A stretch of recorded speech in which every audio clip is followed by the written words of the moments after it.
almost been a year to date, give or take. I've been introduced to you as a photographer, and I heard your story, and I thought it was fascinating and inspiring. Within a year of having that conversation, we've made something, and I'm really happy with the quality and the time we spent going out filming. I knew we were going to do something. I wasn't sure when we would do Yeah. something.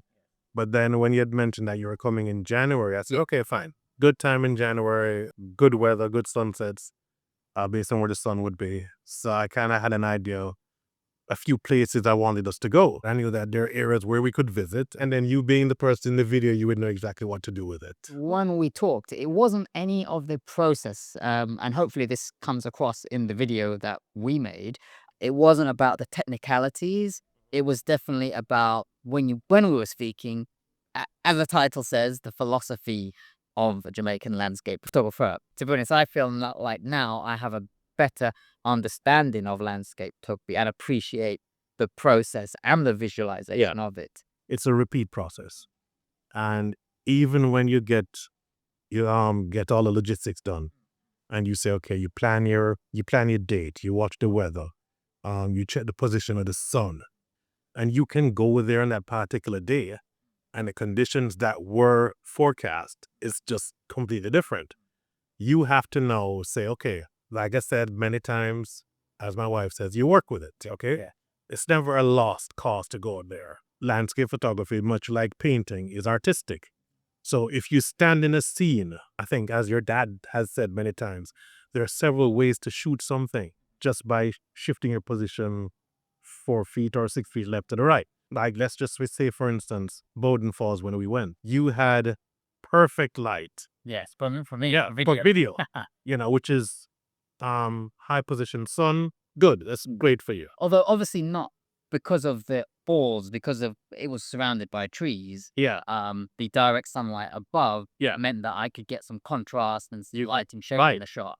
Going there and then not having the light that I had initially wanted, I was able to find a composition. Okay. Now that composition, whilst being good, allowed me to refine it when I went back the following morning. Now, for the images that I took on that day, which was, let's just say, the video light day, okay, those, if I were to, and thinking about it, I didn't really think about that idea. If I were to convert those images to black and white eye contrast, they're going to make amazing images. Again, it's not a loss. Yes, yeah. Similarly, going back the following day, being able to refine my composition, and then we got there at about 5, little after 5, and then we waited until the sun just started to come up. So learning again as coming back from revisits and looking at previous images. The images I shot on my first visit were at sunset. And the sunset is always going to give a warmer light. So that warmth that allowed the scene, that gives you, I guess, a sense of warmth being in the scene as compared with the video day, with the high contrast, and the early morning, which was much cooler. Yeah. Oh, okay. Yes. So for tropical vegetation, you're always going to have more, I guess, if I'm going to say, embracing feel of an image when you go at sunset. Yeah.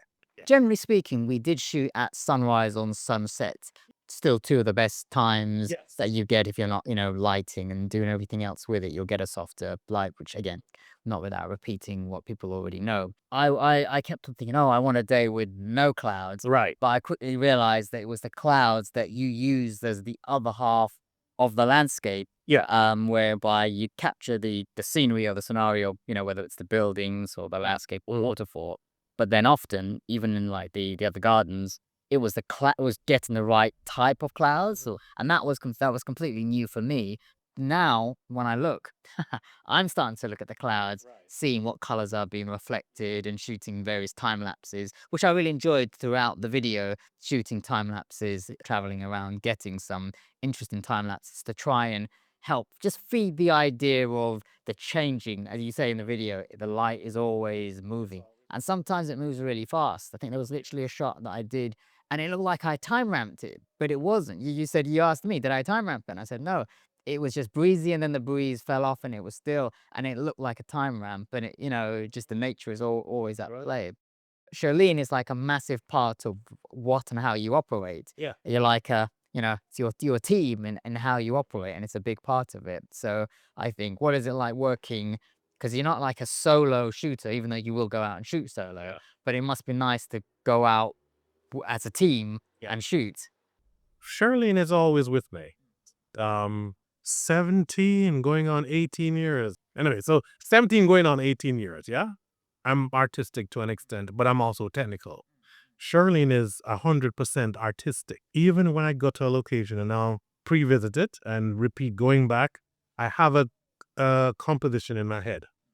And she'll come out there and she'll look and she'll say, "If you it would look nice doing that." Mm. Or she'll say, "What if you turn that, rather than doing a landscape shot, Yeah. she'll say, "You tried going vertical?"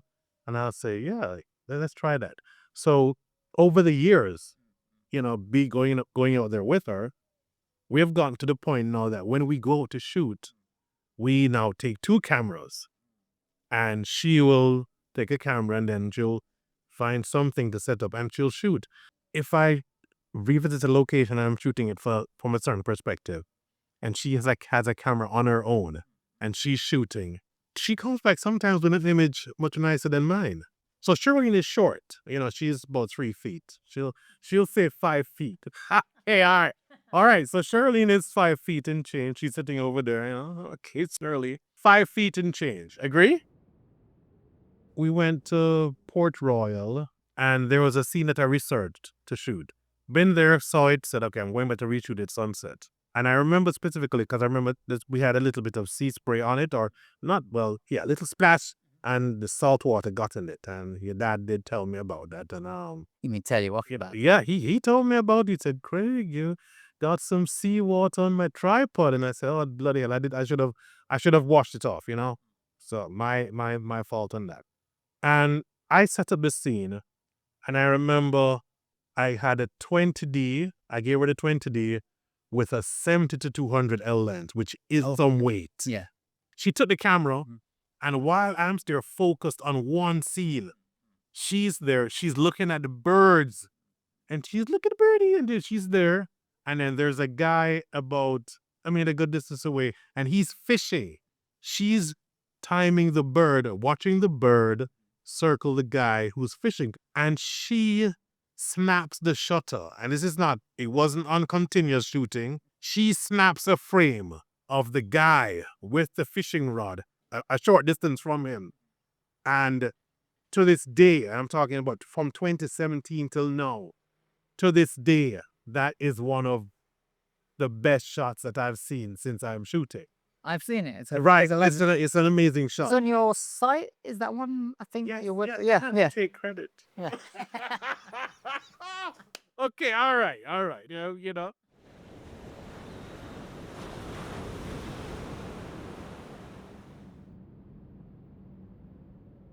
As a landscape photographer, yeah, people that you look at. Everyone will say, well, some people will look at Ansel Adams and they'll get inspired by it. And that's good because in terms of technicality and seeing a scene, you can be inspired by, as they would call them, the great masters. When you're on location, if you have being out there in the landscape is always first and foremost. To enjoy yourself, to spend time. If you want to really know what it feels like, just go to a location on any given day and sit down, close your eyes, and just listen. Listen to the landscape and then feel the breeze as it passes you. And it's almost like the landscape is talking to you. And it feels like it's talking to you. So if you close your eyes and you picture that, now picture being in that area with the person who's most important to you. And that's what you call priceless. Going back to when you said you did a time lapse. You look at the clouds and you see the time lapse, right? If you go to a landscape, an open landscape, grand vista, and forget seeing the clouds, and just watch when the sun is changing, and watch the light go across. Okay, so the light is going across, and you know it's going across because you're seeing the shadows change shape, shorter to longer, okay? And then, as I said, you just listen to everything going around you. It's almost like you can stay there and feel it. And as I said, always having Shirley with me is also an additional part of that. So if I go out there and I don't get the shot, I'm always first and foremost enjoy being out there with her. And then taking the shot is kind of like, I guess it's a memoir, if you want to call it that, of the times we were out there. Yeah. And then I'm saying in a lot of ways, for me to experience that and then looking at what's happening with the world today, if everybody can find something that is dear and important to I can't relate to the guy who goes to the casino or anything like, you understand me? I can only tell you about going out there. It's not costing you anything to go there, enjoying the outdoors and feeling a sense of peace that there's nothing else can give. It's gonna be like, and to take it from a religious point of view, that peace of mind you being out there is the closest you're gonna get to God. Not what we've been or what we have created. Forget what we have created. Look at what we were given. And when you can do that, and I guess it's gonna sound cheesy, but it's kind of like me and Shirley and Adam and Eve in the garden, without the snake, of course. It's just feeling that. And then the camera, you just grab the camera and just shoot it. Yeah. And then, just to kind of go back and say, hey, you remember this? I think that is what is important to me. Again, one thing from a viewer's point of view, when you see these beautiful landscapes or images, and I guess this goes for all photography or videography, you'll see all these beautiful lush shots. But I think I must have got about like my hands, I was covered from head to foot, and I had about Oh, I had about 7 or 8 mosquito bites on each hand. But those aren't the enduring memories you take away, because even when I look at, I don't remember the mosquito bites or the long trek or the heat or the backpack or the gimbal you're carrying. no. When it's all said and done, it's kind of like you remember You the time. So the image has meaning. Yeah, yeah, And it has meaning because you know what you went through to get it, and you know about the time that you were there. And then you look at it, and it's like every time you look at it, you're saying, you remember how much it means to you. It's a lighthouse at sunset. We were literally murdered on the beach. No, no, no, no. I'm telling you, you're saying that you had the 7 or 8. okay, okay. So that day on the beach, I'm telling you, we had clouds of mosquitoes over our heads. And I'm not exaggerating. I'm talking like cloud, like they're just saying, if you slip, we're waiting for the time to get dark. So mosquitoes don't bite you in the sun hot. After little bit after sunset, when cause they see by infrared, Yeah, they're catching you. So right, I mean, the sunset is coming. The mosquitoes are ready. I said to her, Cheryl, how you stay? And Cheryl has this rag, and she's waving it like at the carnival. yeah. So she's waving it, and we're trying to get the mosquitoes out. I am trying to shoot, and then I am shooting from a low perspective through the grass, and the mosquitoes are ready. You're not moving around. I'm not moving around, so she's waving, and she's trying to protect herself or protect me. And I tell you, no joke, the minute the sun went down and the light got beautiful, the mosquitoes said, "Yeah, man, ready time now." And they started to lace up and they started to bite us. And then we're saying, right, time to run, time to run. But the light's getting nicer. Yeah. What do we do? Do we run? Yeah. Should we run or should we just, and we just said, all right, we're going to phase it out because guess what? We're not coming back here again. This is it. There's a guy that made a YouTube video and he came on and said, I'm done. I'm done. So I'm going to draw a reference to that. Okay. When when we got that shot and we press the shutter for the last time, perfect light, it starts to get dark. Yeah. That was that was us. We're done. Plum Point, we are done. Because we know what Plum Point is. Plum Point is a mosquito heaven. Haven. Not a, back to the thing. It's the experience, and it's a joy of being in the outdoors. And even when it's at its worst, Yeah. it's always good to be out there. The best way to really put it is landscape photography is connecting with nature in any way, shape, or form, and then documenting that time when you're out there. think he might have said it when we were in Yeah. conversation, but I'm not sure if it came up in the interview. But it Mhm. was about which it slightly touched on the fact that people say, "Is that really Jamaica?" And and you say, "Yeah." But Right. it was about like a lot of the places where you might take a shot could be on the side of the road, something that everybody might just pass by. And it's the fact that it's not like, oh, it's this is Dunn's River, a key tourist location Yeah. which you're expecting to see, or about Jamaica. But it's finding locations that just could it's accessible to either everybody or some bits you might explore to go and find. There are places accessible to everyone Yeah. to be able to start off with or to find. It's restricted to Jamaica, I'd say anywhere in the world. Tourist locations, or as we would call them, low hanging fruit, Yeah. are not as easily accessible. I guess over the years of shooting, one of the things I have found, go to a popular location and you will ask permission, say, hey, I'm here. I want to take some, can I take some pictures here? They have this idea that you're going to be making a ton of money from doing this. If I'm going to go to a location and I'm taking an image, I'm out there. I enjoy being out there. It's really nice. It's a nice waterfall, and I'm going to share this image and say, "Hey, this is somewhere you can go to have a peace of mind." They would tell you that if you're going to take a picture here, you're going to pay, well, it is $5,000 or $6,000 to do that, and at the same time, I'm going to be allowing people to see what a wonderful place this is. Come and visit, earn a revenue for them. I have to draw the simple conclusion. Where's the logics in me paying someone to advertise for them so that they can earn? It doesn't make sense to me. And then I said, but then again, beauty's everywhere. The guy parked his boat in the sunset. You'll see a stone in a lake with a mountain for the backdrop. You can find peace anywhere, and it's never really about going to the popular location to find that peace of mind. You can sit in your garden and find that peace of mind. It's just when you document it. Yeah, yeah. And that is how we actually ended up getting the images from it. Is just to show you that anywhere you turn, there's beauty to be seen. Yes. That image we did at Fort Clarence of the life Lifeguard. lifeguard. Yeah. Yeah. So that tells you a lot. It's a peace of mind looking at that image with the sunset, right? And then you're looking at sitting there, eating two festival and a fish.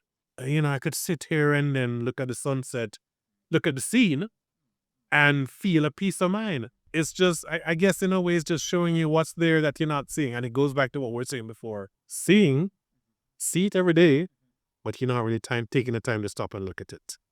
They say talking about doing recce's and location scouting. So even for film, it's like you can say, "Oh yeah, I found this wonderful place." But, you can say there are certain elements, but if the clouds show up differently, if the sun is in a different position, let's say that you located that, even if you know where the sun's going to be, there are certain differences by just being there on that day and how the atmosphere is interacting with the sky and how the clouds, low, medium, whatever, high, how it all fits in together and the type of light. So it's definitely been something that you may subconsciously, whether you're a filmmaker or a landscape photographer, it's something worth bearing in mind because unless you're staging your shots um, budgetarily or, being able to create it, working with, like when we did the interview outside, that was using no lights, which is a kind of a rare. I didn't intend to do that as an interview shot. It was just, again, we were there. It just seemed like it was a natural kind of time to talk about stuff. And we did. And it kind of didn't matter that I didn't have a fill light or, a key light or a backlight or anything. I just used the sunlight Right. and then moved the shot at some point, and it just fit. So I think those types of things, and that's something that I would have always carried as a filmmaker, but maybe being more aware of it, which is one of the reasons I also wanted to do this, not only because I found your story interesting, but because I think in any form of art, when you look at not necessarily another discipline of art, which obviously photography is not too different from, say, videography, film. You could say that they're worlds apart, but there are similarities that are there. But it's like you say, even if you study painting or another discipline entirely, you learn something from it. what I've done previously, whether it's 3D, filmmaking, animation, each one of those things is like the filmmaking informs the 3D massively because, understanding what things should look like or cameras and how they move and lighting. And I know you do a little bit of 3D as well in your past with various bits and pieces, but I think every discipline that you learn teaches you something about the craft that you might currently be in the middle of doing. And I definitely found that with looking at landscape photography, I think there's something to be learned by stepping outside of your, I guess, your interest point or Your comfort zone. yeah. And you can say it as in a way, it's telling stories is what I like to do and what I want to do. So that part of it was totally unified to where my vision normally is. But landscape photography might have seemed a little bit out of step for what I would have normally done. But I'm very glad to have explored it alongside you, learning things that I would have said, oh, I don't like doing that. Or I would never go out on a cloudy day. Or if there are any clouds, think, okay, that's it, pass, it's game over. But, and the work with it mentality, anyone who does film would know that you have to roll with the punches that happen on a day and just find something that works.